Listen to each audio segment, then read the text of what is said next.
toujours dans les troubles, toujours dans le sixième signe, les troubles, on va parler du trouble qui s'appelle l'observance des traditions des communautés précédentes. L'observance des traditions des communautés précédentes. Parmi les grands troubles figure le fait de suivre les traditions des juifs et des chrétiens et de les imiter. Certes, certains musulmans ont imité les mécréants, leur ont ressemblé, ont suivi leur comportement et ont même de l'admiration pour eux. Ceci est la confirmation de la prédiction du prophète sallallahu alayhi wa sallam. Dans un hadith rapporté par Abu Huraira, le messager d'Allah, que la paix soit sur lui, sallallahu alayhi wa sallam, a dit: La taqumu as-sa'atu hatta ta'khudha ummati bi akhdhi al-quruni qablaha shibran bi shibr wa dhira'an bi dhira'. L'heure ne viendra pas, la fin des temps n'aura pas lieu, jusqu'à ce que ma communauté ne suive les traces des communautés précédentes, empan par empan et coudée par coudée. On demanda alors au messager sallallahu alayhi wa sallam, on demanda au messager sallallahu alayhi wa sallam, au messager d'Allah, comme les Perses et les Romains, tu veux dire comme les Perses et les Romains, ce sont ceux-là qu'on veut suivre? Et lui de répondre sallallahu alayhi wa sallam, wa min an-nas wa min an-nas illa ulaik. Et qui sinon eux? Et qui d'autre sinon eux? Selon une version rapportée par Abu Daoud et authentique par Abu Sa'id radiyallahu ta'ala anhu, que le prophète sallallahu alayhi wa sallam, on lui demanda: ô messager d'Allah, les juifs et les chrétiens? Ô messager d'Allah, vous parlez des juifs et des chrétiens? Il répondit: qui donc d'autres?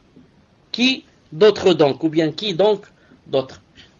Ibn Battal rahimahullah a dit: le prophète sallallahu alayhi wa sallam a informé que sa communauté suivra les choses nouvelles, les innovations et les passions comme celui pour les communautés précédentes. Le prophète sallallahu alayhi wa sallam nous avertit dans de nombreux hadiths que la fin sera mauvaise, que l'heure n'arrivera que lorsque les pires d'entre les gens, et que la religion restera présente au prix d'une élite parmi les gens. Ibn Hajar al-Asqalani rahimahullah a dit: la plupart de ce dont le prophète alayhi salam nous a mis en garde s'est produit et le reste arrivera. Voir Fath al-Bari, tome 13, page 301. À notre époque, beaucoup de musulmans imitent les mécréants, qu'ils soient occidentaux ou orientaux.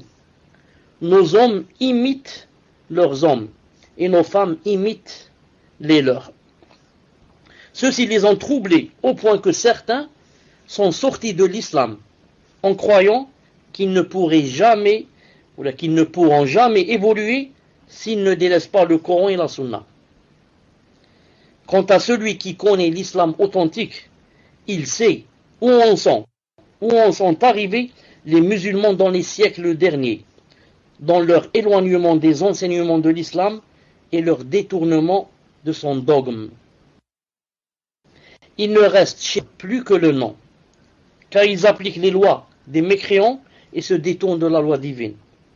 On ne pourrait faire de meilleure description des musulmans quant à leur imitation des mécréants que celle du prophète sallallahu alayhi wa sallam lorsqu'il a dit: shibran bi shibr, empan par empan, wa dhira'an bi dhira', vous les suivrez coudée par coudée, hatta law dakhalu juhra dabbin tabi'tumuhum, au point que s'ils entraient dans le terrier d'un lézard, vous les suivriez. Hadith authentique. An-Nawawi a dit, rahimahullah, la signification de l'empan, de la coudée et du terrier du lézard est de donner un exemple de leur forme, de leur forte conformité avec eux. Cette concordance s'applique au péché et aux transgressions, et non à la mécréance. Quand il suivrait empan par empan, coudée par coudée, ça ne veut pas dire dans la mécréance. Non. dans le fait de les imiter dans les péchés et les transgressions. De plus, il y a en cela un miracle apparent pour le messager sallallahu alayhi wa sallam d'Allah, car ce dont il a informé s'est produit. Ceci étant, les troubles sont indénombrables. Celui des femmes, de l'argent, de l'amour des passions, de l'amour du pouvoir, de l'autorité du commandement. Tout ceci sont des troubles qui peuvent faire sombrer la personne et la pousser dans le précipice de la perdition. Il a dit, nous implorons Allah subhanahu wa ta'ala l'assistance et le salut. Donc, ce qu'il y a ici dans ce hadith, on peut le voir facilement et très clairement aussi dans les pays d'Europe. Dans les pays d'Europe et dans les pays d'Occident. D'une façon générale, comment les musulmans là-bas suivent les non-musulmans rampant par rampant et coudé par coudé.